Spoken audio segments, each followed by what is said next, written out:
Le grand cinéma français populaire qui parvient à concilier spectacle, intelligence, émotion et qualité artistique est-il vraiment de retour avec Le Comte de Monte-Cristo, un film de 3 heures avec Pierre Ninet dans le rôle titre? Je vous propose de répondre à cette question tout en soulignant certaines des différences entre le roman et le film.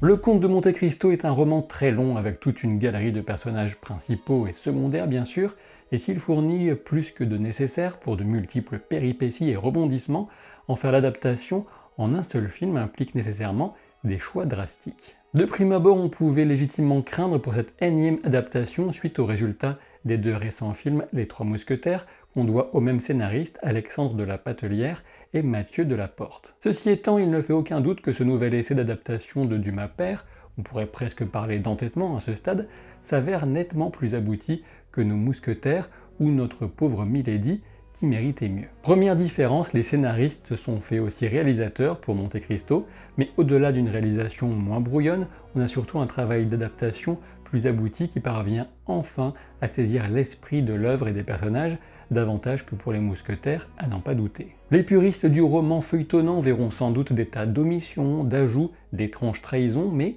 dans l'ensemble, on a une proposition qui tient la route, qui établit une ambiance, qui propose des personnages, sans oublier de poser la grande question de la légitimité de la justice qui devient vengeance. Le film de près de 3 heures a l'excellente idée de prendre le temps nécessaire pour développer la jeunesse d'Edmond Dantès et les circonstances de l'odieuse machination dont il est victime. À mon sens, le passage en prison au fameux château d'If est bien dosé en termes de temps d'écran consacré. La qualité des décors et des interprètes permet d'en faire un moment tout aussi captivant que celui de la jeunesse insouciante d'Edmond, tout en y apportant une certaine intensité. On aurait peut-être dû insister davantage encore sur l'effet destructeur de cet emprisonnement sur Dantès, mais il faut aussi trouver l'équilibre avec ce monde intérieur qui s'ouvre à lui grâce à l'improbable rencontre avec l'abbé Faria. Dans cette première partie du film, le spectateur découvre avec plaisir l'ampleur de l'ambition avec des scènes spectaculaires de tempête, un port de Marseille crédible, des décors naturels et des intérieurs qui servent le propos dramatique et un bel engagement d'une distribution qui nous vaut bien l'humanité de cette galerie de personnages. En termes de photographie, la lumière est très utilisée, parfois en manquant peut-être un petit peu de subtilité, mais du moins on respire et ça fait du bien. Certains ont pu se plaindre de trop d'effets, et si on dépasse parfois de peu les limites de la grandiloquence, je préfère de loin la réalisation de ce conte de Monte-Cristo à celle des Trois Mousquetaires. Au moins on évite le mal de mer en pleine scène d'action, et rien que pour ça, c'est pas mal. La mise en place de l'aspect vengeance survient, si je ne me trompe, à peu près à la moitié du film. Cela laisse à la fois beaucoup et peu de temps, sachant l'entrelacement des intrigues du roman. Avant d'aller plus loin, je vais vous parler de la distribution qui est un des points forts du film. J'ai beaucoup apprécié Bastien Bouillon, Laurent Lafitte et Patrick Mille dans le rôle du trio de grands adversaires que sont Fernand de Morcerf, Gérard de Villefort et le baron Danglars. Sans eux, leur incarnation qui ne sombre pas dans le surjeu, tout en embrassant pourtant les aspects vils ou odieux de leurs personnages respectifs, l'envie de voir la vengeance aboutir ne serait pas aussi forte. Du côté des personnages qui sont en quelque sorte pris entre les deux feux, Anaïs de Moustier, écriante de naturel en Mercedes, jouant à merveille le trouble propre à son rôle, et celui qui joue son fils, Albert, le comédien Vassili Schneider, vient précisément apporter la sincérité et la passion indispensables pour convaincre le spectateur de se préoccuper du sort de son personnage. Autour d'Edmond Dantès, Julien de Saint-Jean convainc dans un rôle délicat, là encore, pour éviter de n'être que l'ombre d'un Pierre Ninet qui ajoute une épaisseur à chaque scène dans laquelle il apparaît. Avec eux, Anna Maria Bartolomei déploie une séduction irrésistible au service d'Haydée, un personnage que les choix d'adaptation risquent de transformer en semi-cliché.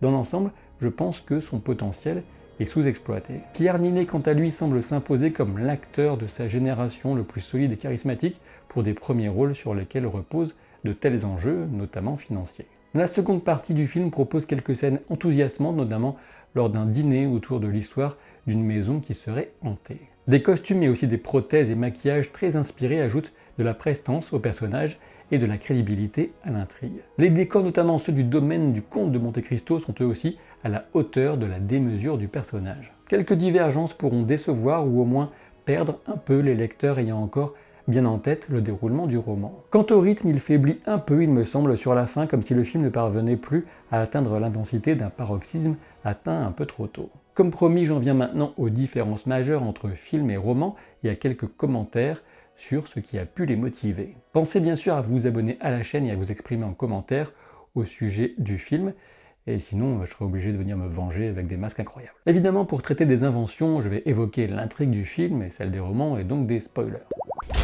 Le film commence par une invention qui peut surprendre et qui va servir à rendre Edmond Dantès encore plus innocent qu'il ne l'est dans le livre, et plus héroïque aussi. En effet, Edmond va risquer sa vie pour sauver une jeune femme de la noyade en pleine mer.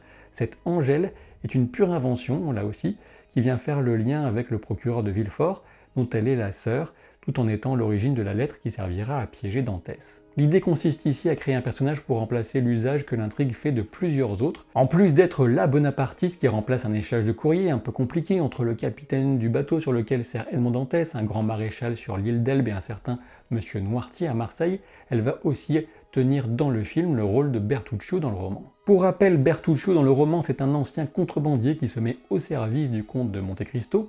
Il est celui qui sauve le nouveau-né que Gérard de Villefort enterre vivant. Et plutôt que de se plaindre de l'ajout d'un personnage tel qu'Angèle, il faut reconnaître le tour de force qui lui permet de remplacer 3 personnages secondaires et un personnage plus important, en plus de donner à Gérard de Villefort une forte motivation pour faire disparaître Edmond Dantès. En effet, si le père de Villefort est bonapartiste dans le roman, ici ce sera donc sa jeune sœur, qu'il va salement trahir au passage, ce qui fait de lui le personnage le plus ignoble des 3 méchants à n'en pas douter. Si l'invention d'Angèle peut paraître artificielle et simplificatrice de prime abord, il faut avouer qu'elle permet beaucoup de fluidité au début du film et à la mise en place, en laissant le temps de se concentrer sur le trio Edmond, Mercédès et Fernand. Parlons d'un autre adversaire, donc Fernand.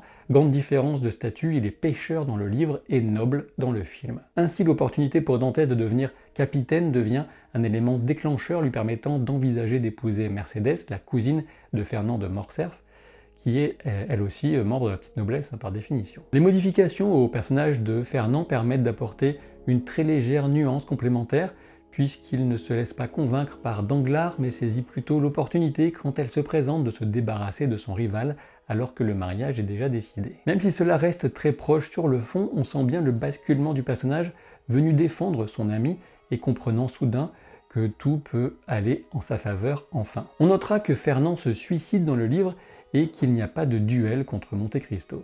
L'ajout de ce duel répond très clairement à l'envie irrépressible apparemment des scénaristes et réalisateurs de terminer les vengeances par une opposition physique spectaculaire, un grand classique du cinéma de cap et d'épée, mais qui vient prêter un certain panache peut-être à un personnage qui devrait être brisé par l'abandon et le déshonneur. Et justement, toujours au sujet de Fernand de Morcerf, l'intrigue de sa trahison d'Ali Pacha perd de son impact et même de sa lisibilité puisqu'Haydée ne dévoile pas publiquement sa forfaiture dans le film, contrairement à ce qui se passe dans le roman. La Haydée du film va ajouter à son rôle du livre celui de Valentine de Villefort, pour jouer sur un amour impossible que le comte de Monte Cristo finira par rendre possible. Cependant, cet amour se dirige vers Albert de Morcerf, fils de Mercédès et de Fernand, ce qui vient saper un peu la vengeance qui tient tant au cœur d'Haydée, fille d'Ali Pacha, que Fernand a donc trahi. Mettre en avant cette idylle permet aussi au film de faire l'économie du personnage de Maximilien Morel, même si le personnage apparaît enfant en clin d'œil dans le bureau de l'armateur au début. Le film passe sous silence le fait qu'Haydée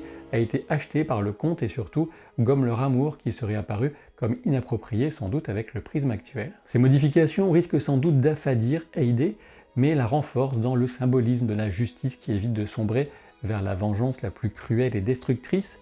Elle choisit d'aimer le fils de celui qui a trahi sa famille, s'opposant ainsi au cycle de vengeance passant de génération en génération. Alors sans doute ces changements apportés à Haydée pourront faire partie des petites déceptions, même si on a besoin de ce contrepoint symbolique qu'elle apporte, on ajoute au passage une forme de naïveté au personnage dont on aurait pu préserver un peu d'intensité sans pour autant renoncer à cet amour imprévu. À l'opposé, André de Villefort, qui se nomme Benedetto dans le livre, va incarner le jusqu'au-boutisme autodestructeur de la vengeance et la responsabilité d'Edmond Dantès qui a contaminé son entourage avec la haine qui l'anime depuis des décennies. Dans le roman, Gérard de Villefort perd la raison tandis qu'il est directement ici assassiné par son fils dans le film. Venir assassiner de Villefort brouille la symétrie des vengeances tout en venant engager directement la responsabilité de Monte Cristo qui, au final, s'en sort assez bien en termes de noirceur. Là encore, ce choix de prime abord étonnant s'explique pour simplifier la situation du côté d'Hermine de Salvieux, l'ancienne maîtresse de Villefort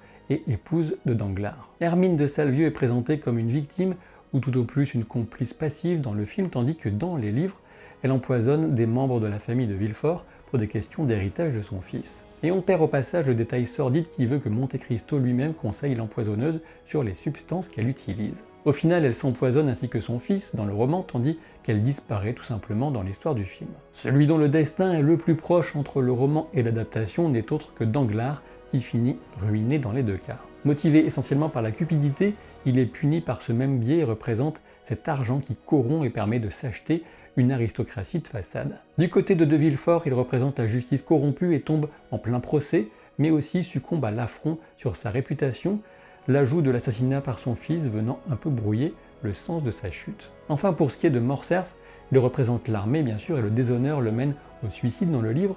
Dans le film, la perte de l'amour de Mercedes semble l'atteindre davantage, faisant de lui un personnage un peu plus tragique sans doute. Il y a évidemment d'innombrables différences encore, comme Gaspard Caderousse qui ne trouve pas du tout la rédemption dans le livre, au contraire de ce que peut laisser supposer le film. Le film laisse peser sur la conscience d'Edmond la mort d'André, qu'il a directement mêlé à ses manigances pour en faire un instrument. Le livre compte davantage sur la mort d'un enfant innocent empoisonné par sa mère avec les poisons conseillés par Dantès pour peser sur sa conscience. Ceci dit, Edmond repart seul dans le film sans lot de consolation amoureux après la désillusion de Mercedes, ce qui souligne l'intention des scénaristes de faire de cet amour le principal fil conducteur de la vie d'Edmond Dantès, entre la concrétisation de cet amour, son idéalisation, la désillusion, puis finalement le pardon, par-delà même la thématique de la vengeance. Si cette vidéo vous a plu, vous savez ce qu'il vous reste à faire. Pensez aussi éventuellement à me soutenir sur Tipeee si vous en avez les moyens, et quoi qu'il en soit, on se retrouve dès lundi pour le 4e épisode de House of the Dragon, et je pense que ça va péter dans tous les sens. A très vite. Salut!